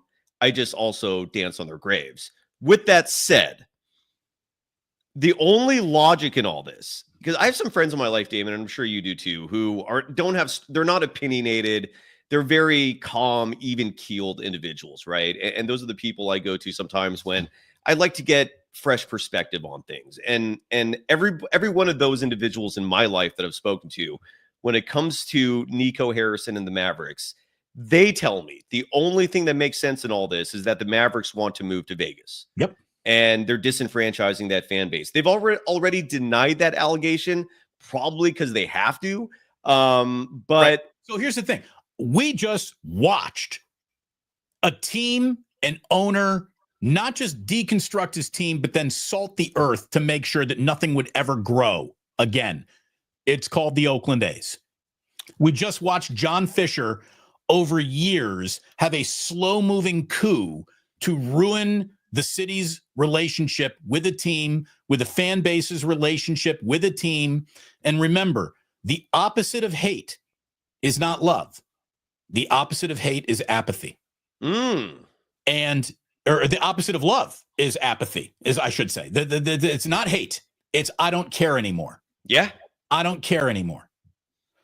Good point. The You're right, minute because you there's stop no emotion caring, at then that point. everyone can get away with all the murdering that they want to. And, you don't even Right. care about the A's anymore. That's great. Then we have one less voice to ever worry about in the conversation ever again. And that's what John Fisher did. He so ruined that relationship that no one even gave a shit at the end of it. Everyone was just like, I don't fucking care anymore. It's F great. you, John Fisher. Yeah. And that is what is happening. And what do you know? The city of Las Vegas is involved once again. It's crazy. Yeah. It's and look, the reason why, and I've told this before, the reason why I was never surprised by all this is because of who the Mavericks' new owners are. Do your research on them. It is, the more you learn about them, the less surprised you're going to be at some of the decisions which may be appalling to you. Yeah. I do feel for the Mavericks fans, all kidding aside, man. I again, everything we say here is in the context of sports, and that includes rivalries. When I use the word hate, it's applied sports-wise. It's not genuine. Right. But, so all kidding aside, man, the Mavericks, Dallas fans, I feel for you.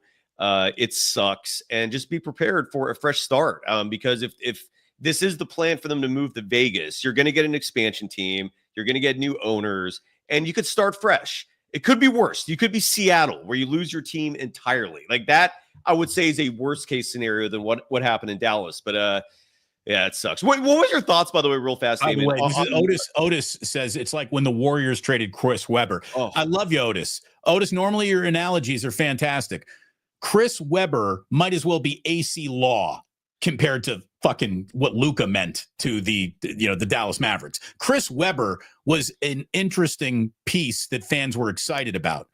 Luka Doncic was the heartbeat of the entire franchise and the promise that you're going to be in the conversation for the next 12 years. That was what was taken away.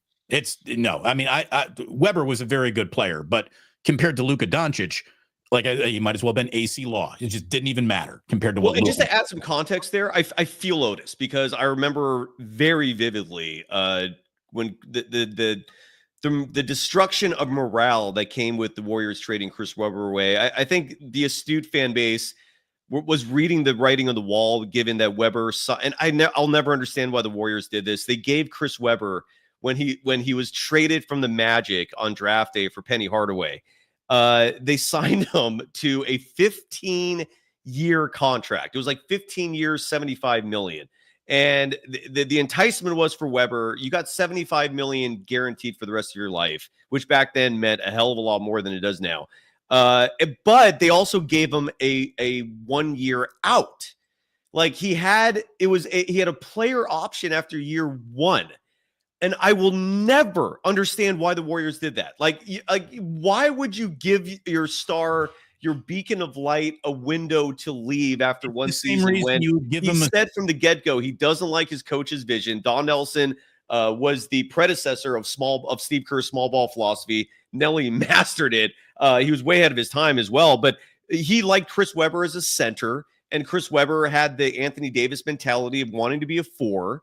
And so they clashed there at times, and Webber did not like being a small ball five, and he got the window to leave after year one. My point is, going back on down this trip down memory lane, and again, I was at Chris Webber's last game when the Warriors got swept by the Suns in that 5-game series when Charles Barkley erupted for 56 points. I was there for all of it, man, and I feel you, Otis. It was painful because for the first time, at least in my life, the Warriors had a superstar in Chris Webber. It was phenomenal. The difference between that and Luka is Luka has been entrenched with the Mavericks for 7-8 years already. They're the reigning Western Conference Finals champions. That is the craziest part to me. They were just in the NBA Finals. He's still 25. He's 25. He's 25, but he's going to be 26 years old in his next birthday. And you had gone through all the growing pains to finally get to what is now about to be the next decade of Luka's career. And that's what the Lakers get to enjoy. And that is just rough. If you are any NBA fan, to see your favorite player is now a Laker, that's tough. That is officially tough. By the way, I know that complimenting LeBron James or the Lakers is going to win me no fans with the group that is watching this live stream right now, but let's be totally honest. LeBron James, holy shit, dude. I mean, 50,000 combined points for his career in regular and postseason, the first and probably only player that will ever cross the 50,000 point threshold as a professional. This is a guy who, since turning 40 is averaging 26 points on 54% shooting with 8 rebounds and 8 assists. I mean, at peak in his prime, he was 30, 10, and 10. And now that he is 40, he's 26, 8, and 8. There has never been a player who has maintained this level of excellence. I'm telling you right now, Cyrus, because the Lakers are officially 17-3 in their last 20 games, and they're sitting as the 2 seed in the Western Conference right now. If Shai Gilgeous-Alexander, who I think is going to be this year's MVP, agreed, yeah, vanished from the face of the earth, LeBron James is this year's MVP. LeBron James is going to finish top 5 MVP voting, and he deserves to. LeBron James and Luka have turned the Lakers into the team that neither the Denver Nuggets nor the Oklahoma City Thunder want to play. Like, the Warriors are the team that nobody's going to want to play. No, the Lakers right now are the team that nobody wants to play. The LeBron thing is incredible. I've given up. I've given up on even just having questions in my mind about anything anymore with LeBron. He's 40 years old. I do appreciate Zothamus in the chat saying he's got to be on the Barry. He's got to be on the Barry Bonds cream. It wouldn't surprise me if we learned that, because at 40 years old, what he's doing is insane. I just can't believe he's not getting injured. Like, how are you avoiding the hamstring pulls, the calf strains, like the groin pulls? Like, how is he avoiding all the injuries that usually knock players out at that age? That's why athletes retire. Their bodies start to break down. That's not happening with LeBron James. It's insane. But look, for 2 things here. First of all, just to finish up, because a few people, the Chris Webber conversation, I feel like evoked some nostalgia from Warriors fans of 2030. People going into the way back like that was a dark time. Another reason why it doesn't compare, Webber doesn't compare as much to Luka, is because the Warriors were so downtrodden for so many years. Like, we did not have this raised expectation or hope at the level that Mavericks fans did with Luka, where, again, you were going to win championships. You were going to win championships, and you traded the key to those titles away. That's insane. I also feel the Warriors fans for that Chris Webber fiasco. That still stings me. I get it. It's just different levels to it. But with all that said, LeBron insane. But how insane is this? Stephen Curry's about to hit 4,000 3-pointers. When 3 years ago, and Damon, I've been telling people this now for weeks, where the vibes, take that for what it's worth, I know that's silly to say, but the vibes are very similar with 2022. The All-Star Game MVPs, the strength in numbers coming back again, where you have players like where in 2022 you had Otto Porter Jr. and players like that emerging. This year it's younger, right? But players like Guy Santos and are kind of filling that role. Quentin Post is this year's Maurice Spates, I guess. Well, in 2022, you had players, you had like the Bielitsas. He might be the Bielitsa of this team, right? Nemanja Bielitsa. There is a lot of similarities here, but Stephen Curry, this is insane to me, that in the 2022 season, Stephen Curry set the all-time record for 3-pointers made that year. And it was right around 3,000 was the mark. In 3 years since then, he's about to hit 4,000.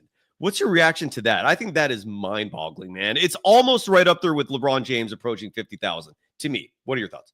It's insane. It's a territory that no one ever even considered exploring. That's what makes it so unheard of. And the thing about Steph, somebody asked me this the other day. I actually think he's got not just like another extension in front of him. I think he's got another NBA contract in front of him. I think he's going to sign another NBA contract, because at some point, Steph is just going to be, a guy shooting threes in the corner. He won't be nearly the Steph Curry that you know right now. He won't be moving off the ball like he moves now. Father Time will prevent that from happening to infinity. But at some point, he's just going to be a spot-up shooter. He becomes Steve Kerr, right? He becomes Steve Kerr at some point. And I'm telling you right now, if you put Steve Kerr in the corner of any NBA team, that motherfucker's still going to hit some threes. I like that. Stephen Curry at 50 is Steve Kerr at 25. I like that. Stephen Curry has a game that ages gracefully gracefully because it's not predicated on outstanding athleticism getting him to the rim. It's predicated on I'm the greatest shooter in the world. Now, he won't be able to get that shot off everywhere that he does right now. He won't be able to run free and around, screens forever. At some point, he will just be a spot up shooter. And don't you think he's going to be pretty good at that? Yeah. No, I'm totally with you. He could, in theory, keep playing for another 10, 15 years with what you just said, where he just turns into like LeBron. Because here's the thing. Yeah, there's some people in here. I'm not even going to bring it up and call attention to who they are, but saying like, oh, LeBron has done it all with, because he's makes so much money and he invests so much money in his. Well, yeah, that's the thing. LeBron is more dedicated to keeping himself in great shape than most athletes will ever be. Steph Curry has never been out of shape for a day in his life. And I don't think he's about to be a guy who gets out of shape. And I think he's going to be a guy who tries to stay in his best possible shape at all times. And even though he doesn't have LeBron's body type, I think he is going to age gracefully in this league. And I mean, look, what LeBron has done based on how he plays is just remarkable. Again, if you can't respect what LeBron has done in his career and is doing at this point in his career, you should not be allowed to ever watch basketball because you don't even know what the fuck it is you're looking at. You can't even understand what greatness is. How can you recognize greatness if you can't even see it? Fair. That's fair. You want a bold prediction? You don't like him. You don't root for him. That's fine. But you got to salute the rank, not the man. And the rank on LeBron is the single greatest career in the history of the NBA. He's not the best player in NBA history, but he is unquestionably giving us the greatest career we have ever seen. And when you can factor in longevity and career totals, that's a career. We're factoring in. There's no cup of coffee here. This is a career.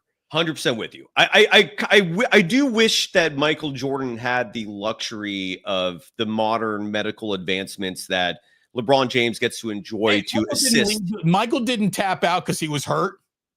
Well, but his knees started to fail him in those Wizards years. Like he had no help on those Wizards teams, and they were still contending for playoff spots. Like Kwame Brown was like his best teammate as a 19-year-old number one pick. To give some context for how bad those Wizards teams were, but his knees were also failing him. Like he had to start getting those arthroscopic procedures, and that started to rob some of the athleticism that Jordan needed. And we're not seeing these surgeries with LeBron. I don't know if it's just genetics. I don't know if LeBron has the assist of modern technology with longevity. Who knows? But I just wish Jordan had that luxury because for people who are too young to have seen Jordan, and you grew up with him, man, you were in that area. You see, this is where Damon has the perspective of the Golden Dynasty because you witnessed one yourself. You rooted for one yourself with the Bulls, so you get it. And it's a wonderful thing to experience. And what Jordan did was phenomenal. I don't think it's ever going to be replicated. I do wish again, though, that he had some of the more modern luxuries. Well, I will, even without it, though, I will go to my grave saying that, Michael Jordan is the NBA's all-time apex predator. Like he is. There has never been anyone who had the combination of skill and will to murder you, your children, and your mother via a basketball game quite like Michael Jordan. Well, yeah, exactly. When people have GOAT discussions, I always revert to one question to determine my answer, which is if your life is on the line and the quarterback you're having this debate with has to complete a 30-yard pass through a tire, and if they miss, you're dead. Who's going to make that throw for you? I'm going with Joe Montana. If you say Tom Brady, I get it. He has more rings. In basketball, if it replace the tire with a 30-foot jump shot, I'm going to say Jordan every time. I do not trust LeBron as much for the reason you just said. The here's the thing. 30-foot jump shot? you're going to die. Michael never shot it from 30. I'll take He could, Steph though. now, He could. you know Okay, what I like mean? 15, whatever it is, whatever the metaphor is. But I would take Jordan all day. And Truth Hurts, you highlighted this chat I question. did. We got a super chat from Truth Hurts. Thank As you we very wrap much. it up. Do you regret drafting Pods over Whitmore? Before I answer that, that's a great question. I want to make a prediction real fast, Damon, which you may or may not appreciate. My silly prediction here: 30 years from now. So we're currently in the year 2025. 30 years from now, in 2055, if humanity is still a thing, my prediction is Cannon Curry's going to be in the GOAT discussion. He's going to be a combination of Steph and Draymond. That kid is going to be a menace. Your reaction? So yesterday's show that I did was a reaction to Tim Kawakami's column saying that Tariq Owens could actually get snaps next year for the 49ers. And I don't even know who that is. is. Who's Tariq Owens? Terrell Owens' son. He was on the practice squad all last year. Okay.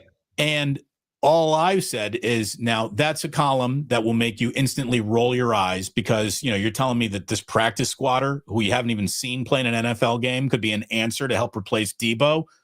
Bullshit. And you're right to be suspicious, but you're also right to, because look, all prospect mining is just educated guesses. And what you want is, the gene pool that comes from a Hall of Famer. Yes. So I am not willing to walk away from Terrell Owens' kid based on the fact he hasn't played yet, because it's Terrell Owens' kid. I got to see it. Investing in gene pools has done very, very well here in the Bay Area. Klay Thompson, Steph Curry. By the way, Kyle Shanahan comes from My Daddy Did It gene pool. Yes. The best free agent ad I've ever seen the 49ers make, Christian McCaffrey. Go look up Ed McCaffrey, kids. You're going to see 3 Super Bowl rings at the end of that Google search. With the Niners included. He won one with the Niners, I believe, if my information is correct. You're 100% right. Yeah, Barry Bonds. Barry motherfucking Bonds. So the greatest players in the history of the Bay Area. We've seen an awful lot of My Daddy Was in that.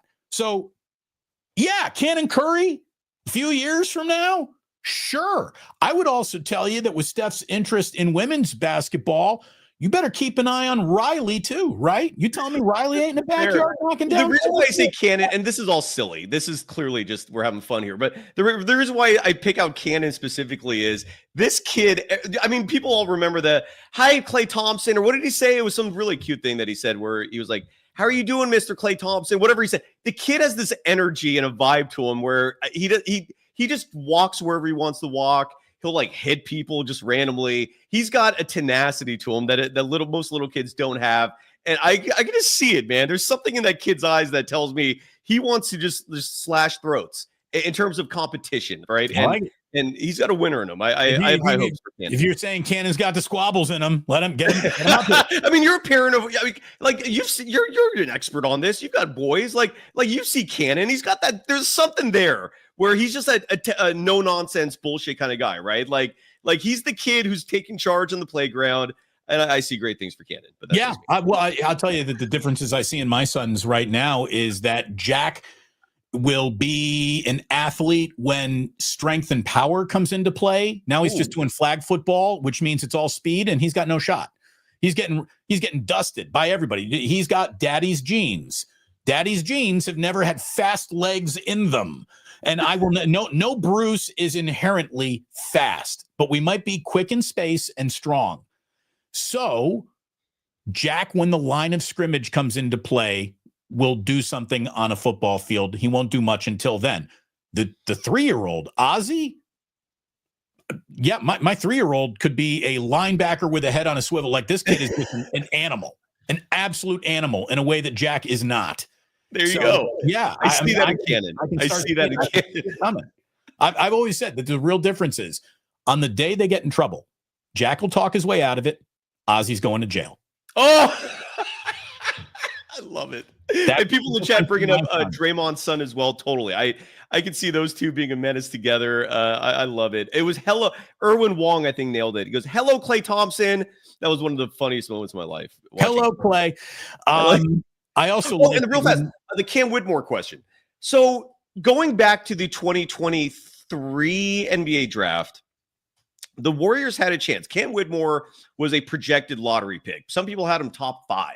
He falls all the way to like 19 or 20, and the Warriors had a chance to draft him. I thought it was insane that they passed him up. They went with Brandon Podziemski. On that day, yes, I was like, dude, what are the Warriors doing?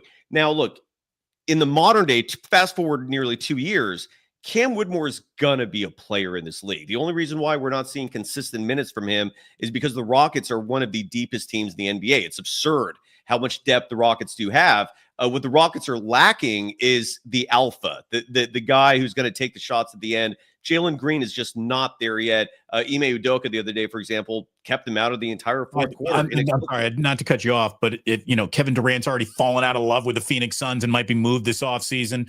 He can't come back to the Warriors. He's just too much of a bitch to ever agree to that. If he were smart, he'd try to get to Houston.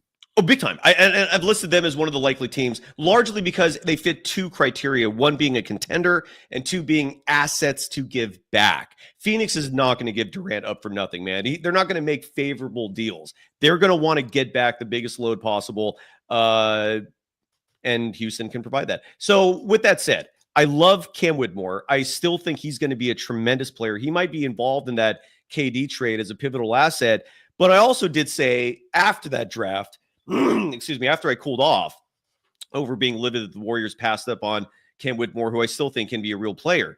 The moment I saw Brandon Podziemski in Summer League, I revised my viewpoint, and I started to see why the Warriors drafted Podziemski.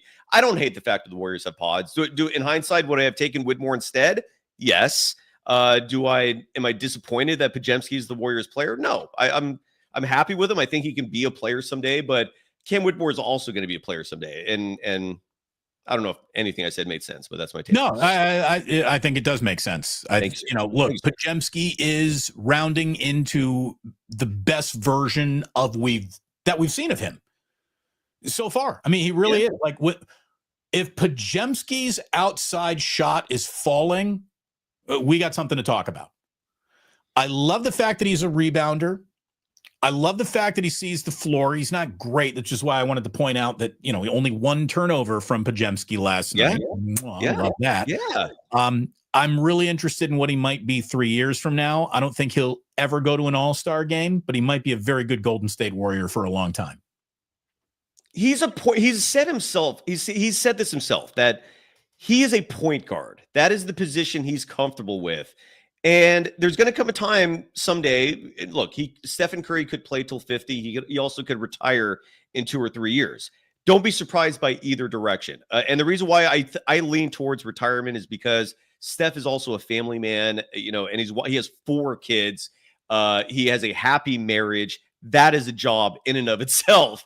And there's going to come a time where Steph is going to probably look at his family as a higher priority. With that said, Brandon Podziemski is going to take over for the point guard spot when Steph retires.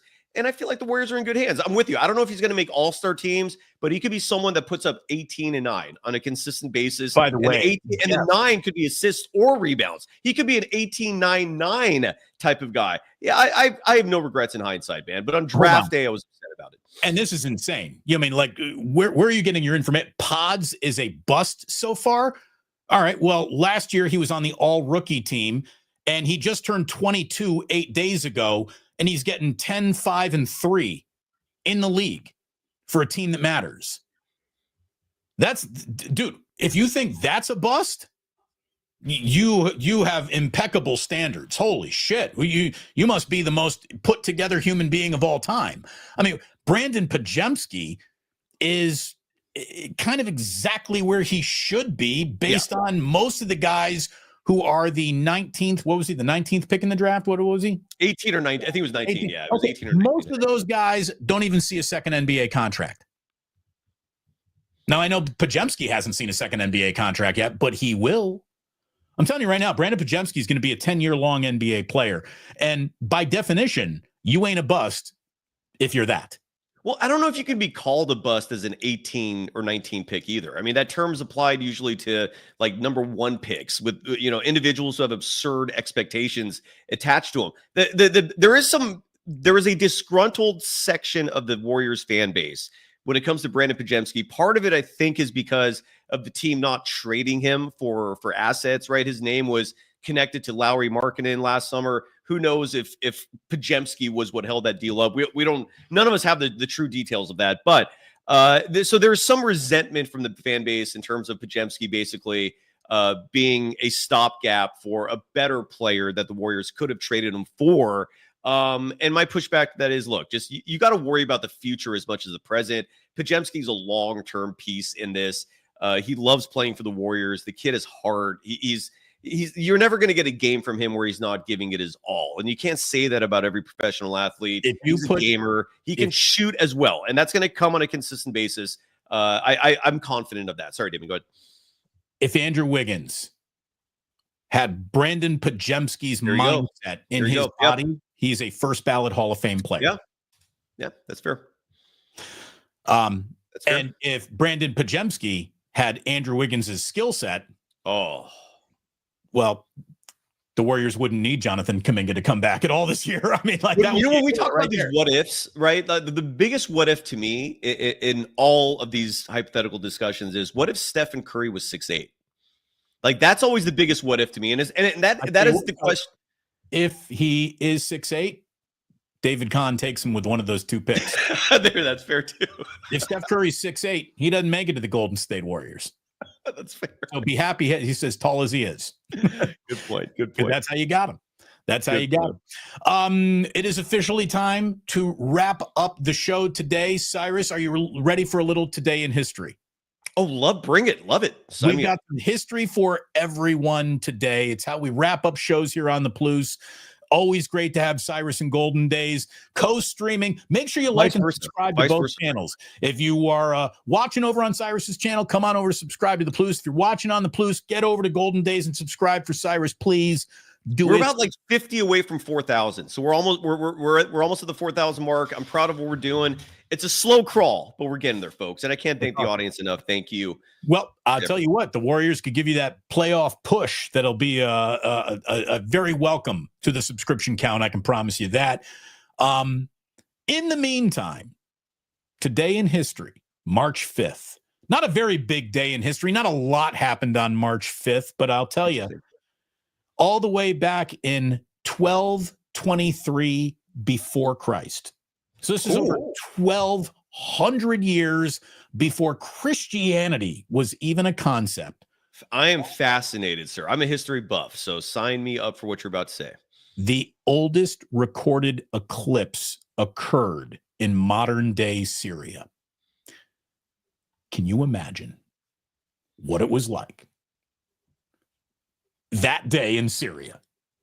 You never heard of an eclipse. There's no internet. You can't text your friends about it. All of a sudden, the middle of the day, the sky grows dark, and that had to have been, for everyone who was around that day in 1223 BC, the single biggest, holy fuck, what is happening moment in recorded human history at that point. Can you imagine you didn't know what an eclipse was, and an eclipse happens? My heart goes out to every lamb and sheep and goat at that time period, because I'm guessing a lot of sacrifices were made in that eclipse. You probably had a lot of goats going, just done. Like, get the pigs. Sorry. It's dark outside. Get the pigs. We got to sacrifice everything here. We've angered the gods. That's rough. I wonder if there were pigs in Syria in that area. I don't know what the pig history is in terms of I don't know. I don't know. I know there were goats and sheep. I don't know much about Syria. How about this? There's no element of Syria that I can say I know a lot about. I don't. Let's see. Shit. Today in 1770, I'm going to bring it to our shores now. Okay, good. I like this. All right.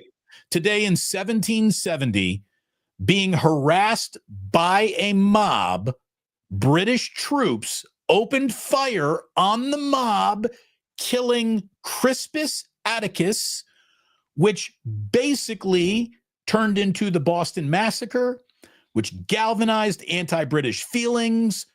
Basically, today in 1770, the very first steps towards the American Revolution were taken.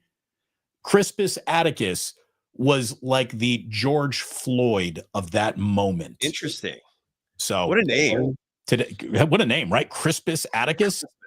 I'm going to name my child Christmas. By the way, I'm going to tell you right now, Crispus Attucks sounds like he's getting like 27 a night for an HBCU somewhere in Carolina, right?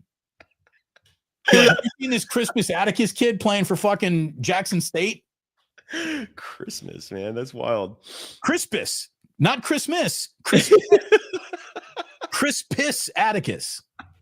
It's a great name. There's not a lot of Crispuses out there these days. Oh, Crispus. Okay, Crispus. So I thought it was like the holiday. It's not. So I thought it was Christmas. It's Crispus. No, Crispus Attucks. Oh, okay. That's even a weirder name, I guess. Like somebody like their fried taters. And so crispy. They like their food crispy and no, Crispus. Child Crispus. Absolutely.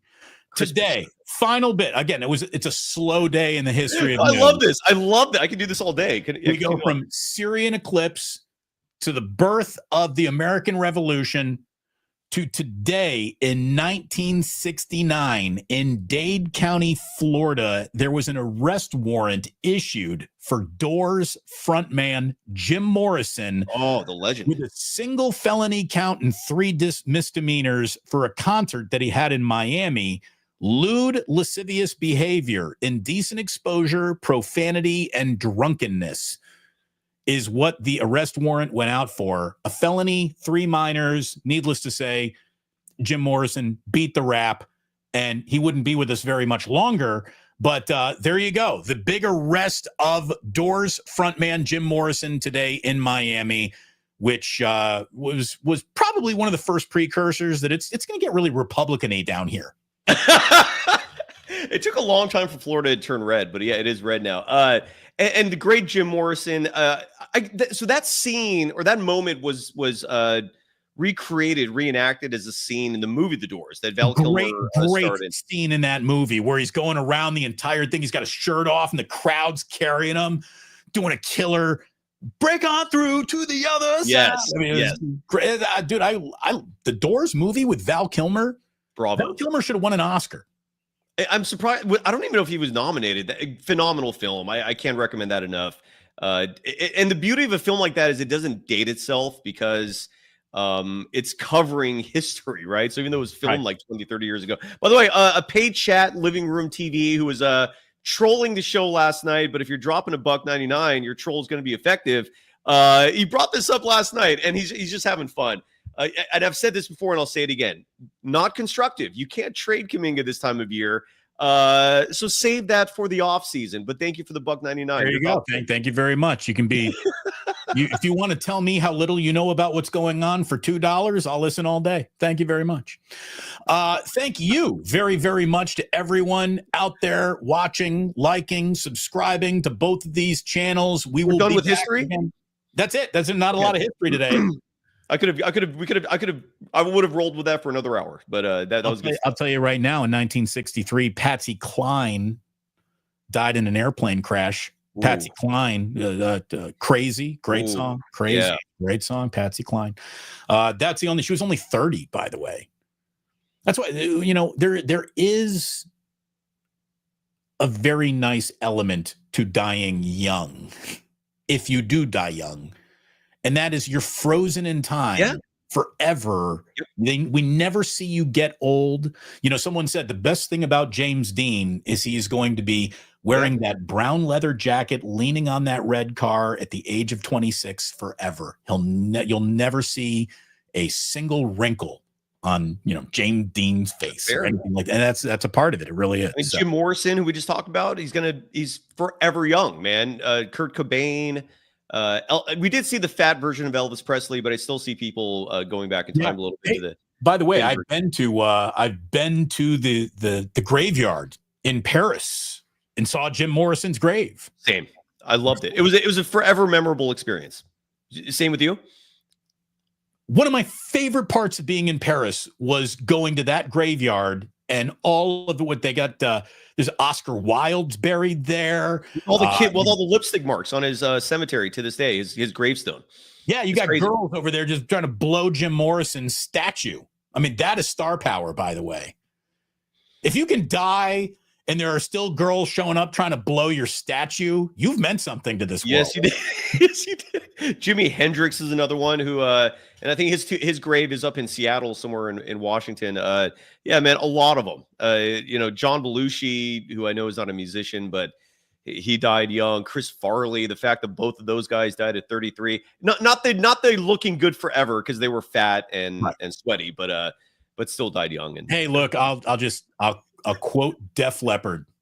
It's better to burn out than fade away. Oh, let's finish on that note. Great show, brother. Thank you very much for tuning in. Like and subscribe, and please do remember that sports don't build character. They reveal it, and like that, they're